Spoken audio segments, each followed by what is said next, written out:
9 minutes vlogging. Only for 9 minutes. Hello, good morning. Now is Thursday, May 23, 2024. I want to spend with you 9 minutes of the day.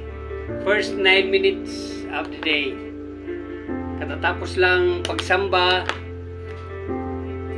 i-reiterate ko lang yung regarding about values.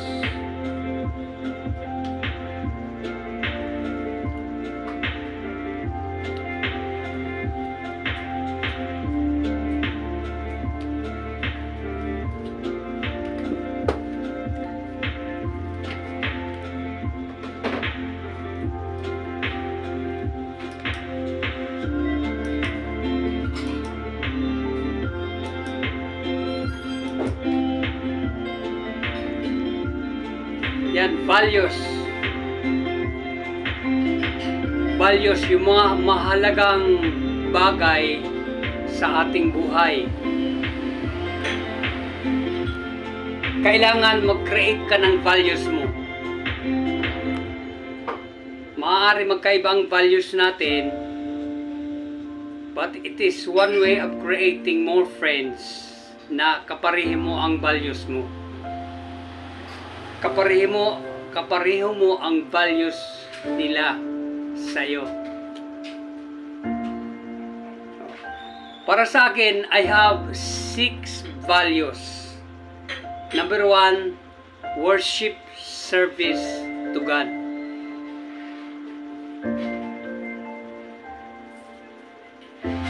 Number 2, offerings. Number 3,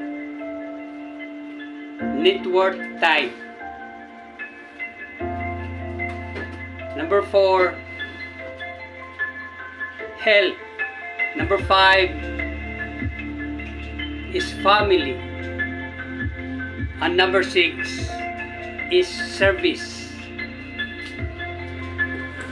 Ang tinutukoy ko na service to my supplier.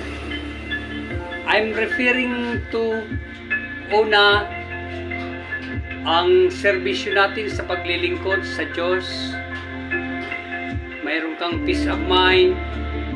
Tulad kanina tungkol sa bayang banal. Ang pagtahan sa bayang banal. Dahil ika nga,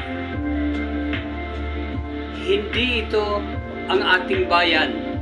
Tayo naglalakbay lamang. Kung ikaw ay Iglesia ni Cristo, papakinggan mo yan, napakaswerte mo.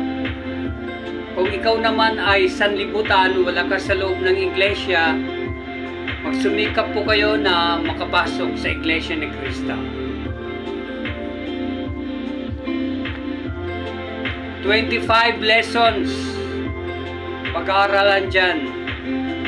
6 months na pagsubok with 25 lessons. Yan, mayroon akong pinapadoktrinahan. Ang kanyang kukumplituhin na lang po ay ang kanyang pulong panalangin.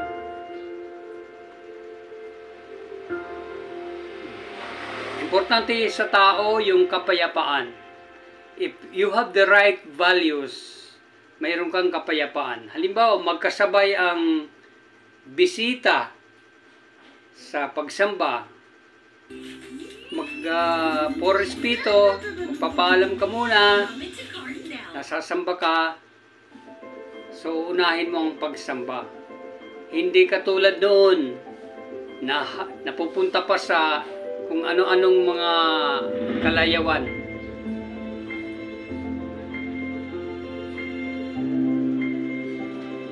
Okay, our music by the way is non-copyright music.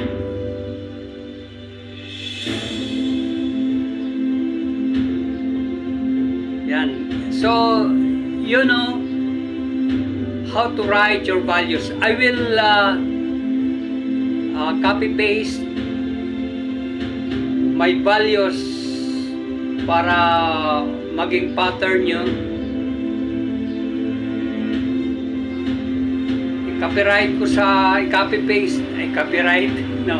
I-copy paste ko sa baba ang mga values ko. 6 na values na pwede. Magkakaiba tayong nilalang, magkakaiba tayong tao, pero I suggest ang unahin mong values ang spiritual na bahagi ng buhay mo, yung paglilingkod mo sa Diyos. So worship, service to God. Hindi sapat na sabihin mo lang God is your values. What is your first value? You have to increase. Sabi nga ni John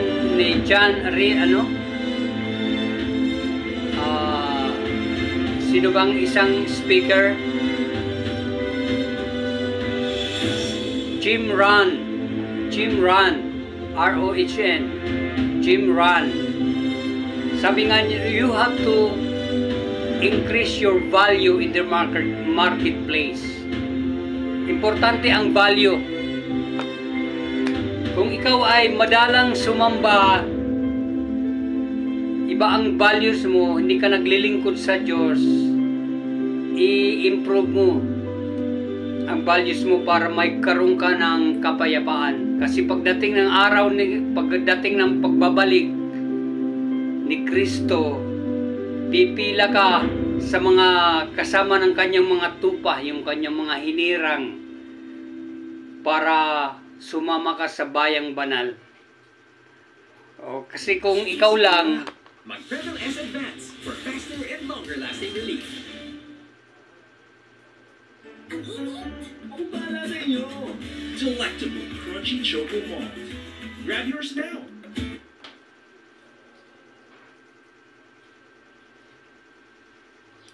pagdating ni Kristo, hindi ka mahiya pumila sa hanay ng kanyang mga tupa o hinirang. Kasi kung ikaw lang mag-isa, wala kang kapangyarihan na gabay para mapunta tayo sa bayang banal. Kailangan mayroon kang ano, you have to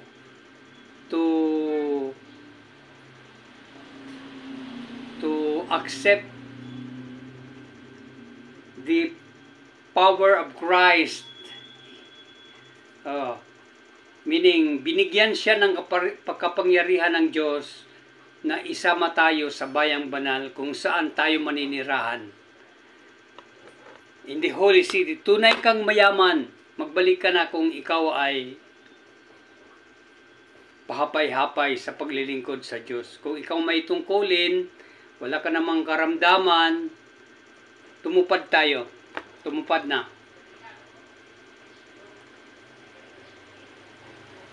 Okay? Hindi ko na lang habaan. That's all for today. Don't forget to subscribe para updated ka sa mga bagong upload katulad nito. Have a nice day. Take charge. Bye-bye.